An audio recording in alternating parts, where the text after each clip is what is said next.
भारत का इतिहास मुगलों के बिना अधूरा है। मुगलों ने भारत में 300 सालों से भी अधिक समय तक राज किया था। बाबर, अकबर और शाहजहां से लेकर बहादुर शाह जफर तक कई मुगल शासकों ने दिल्ली की राजगद्दी से भारत में शासन किया। लेकिन कई सवाल आज भी इतिहास के पन्नों से गायब हैं। आखिर मुगल भारत क्यों आए थे? मुगलों ने भारत में अपना साम्राज्य कैसे स्थापित किया? राजपूतों और मराठाओं के रहते कैसे विदेशी ताकतों ने भारत में इतने लंबे समय तक राज किया था? आखिर क्या है मुगलों के इतिहास की असली कहानी? आइए इसके बारे में थोड़ा डिटेल में समझते हैं। वीडियो में आगे बढ़ने से पहले आप सभी से दिल से एक रिक्वेस्ट है कि आप हमारे इस वीडियो को एक लाइक जरूर कर दें और अभी तक आपने हमारे चैनल को सब्सक्राइब नहीं किया है तो प्लीज हमारे चैनल को सब्सक्राइब जरूर कर लें। दोस्तों, अगर बाबर हिंदुस्तान न आता तो भारत में मुगल साम्राज्य की स्थापना नहीं होती। भारत में कभी भी लाल किला, ताजमहल जैसी भव्य इमारतें न देखने को मिलती।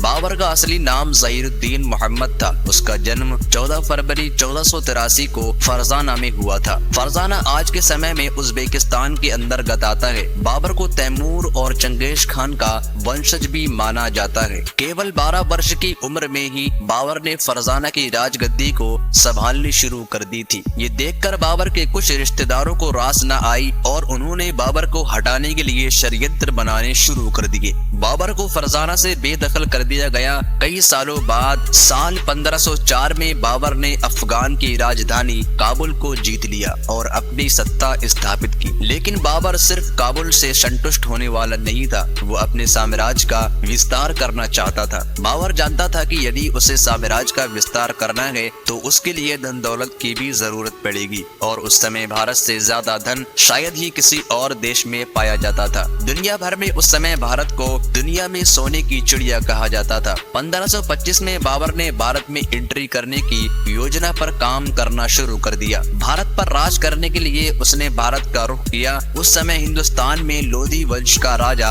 इब्राहिम लोधी का शासन चल रहा था। उसके अलावा राजस्थान में राजपूताना शासन भी चल रहा था। इब्राहिम लोधी बहुत संकी था। उसे कुर्सी से हटाने के लिए उसके चाचा अलाउद्दीन लोधी और पंजाब के गवर्नर दौलत खान ने एक प्लान बनाया और काबुल से बाबर को भारत आने का पैगाम भेज दिया। बाबर को तो जैसे इसी मौके का इंतजार था और तुरंत ही अपनी सेना के साथ उसने भारत की ओर रुख कर दिया। 15 दिसंबर 1525 को उसने सिंधु नदी पार की। बाबर के पास सिर्फ 12,000 के सिपाहियों की टुकड़ी थी। सिंधु नदी को पार करते ही बाबर ने पंजाब राज को जीतना शुरू कर दिया। बाबर के पास दमदार आर्मी के साथ ही तोपखाने और बारूद यानी गन पाउडर भी था। बैटल ऑफ पानीपत भारत की धरती पर लड़ा गया पहला युद्ध था जिसमें गन पाउडर का इस्तेमाल किया गया था। बाबर एक कुशल आर्मी कमांडर भी था। उसे युद्ध का बहुत अच्छा खासा तजुर्बा था। साथ ही उसकी प्लानिंग भी बड़ी कमाल की थी। दूसरी ओर इब्राहिम लोधी के पास 1 लाख सैनिकों की विशाल आर्मी थी जिसमें पैदल सैनिक, हाथी, घोड़े, बैलगाड़ी और सभी कुछ था।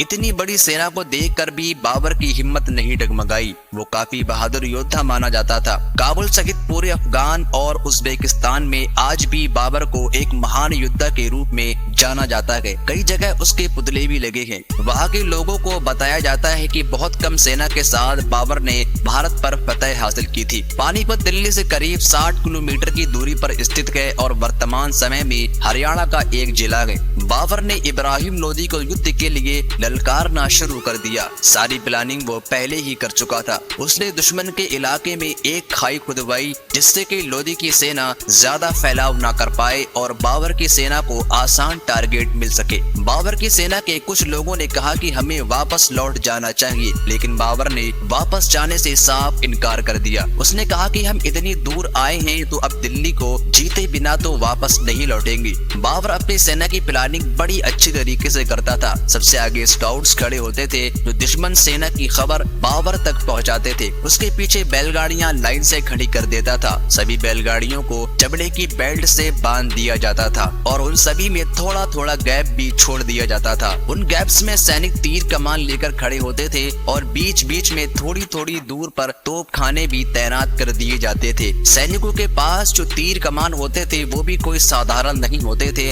उनकी डोरी खींचने में ही काफी ताकत लगती थी। एक तीर 600 मीटर की दूरी तक जा सकता था जो करीब 7 फुटबॉल के स्टेडियम के बराबर है। हर 5 सेकंड में सैनिक तीर चला सकता था और एक एक तीर 4000 पाउंड्स का फोर्स क्रिएट करता था। बाबर के पास एक वेल ऑर्गेनाइज्ड आर्मी थी। दूसरी ओर लोधी की सेना ने भी मैदान में डेरा डाल दिया। दोस्तों, अगर इसी तरह के और भी इंटरेस्टिंग टॉपिक्स आपको पसंद हैं तो नीचे कमेंट सेक्शन में पार्ट 2 जरूर लिखिएगा। और अगर इस वीडियो से आपको कुछ नया जानने या सीखने को मिला या फिर इंटरेस्टिंग लगा तो प्लीज इस वीडियो को एक लाइक करके अपने फ्रेंड्स और फैमिली में शेयर जरूर करें। और यदि आप इस चैनल पर नए हैं तो प्लीज इस चैनल को सब्सक्राइब करके बेल नोटिफिकेशन आइकन को ऑन जरूर कर लीजिए ताकि हमारी आने वाली वीडियो आप तक पहुंच सके।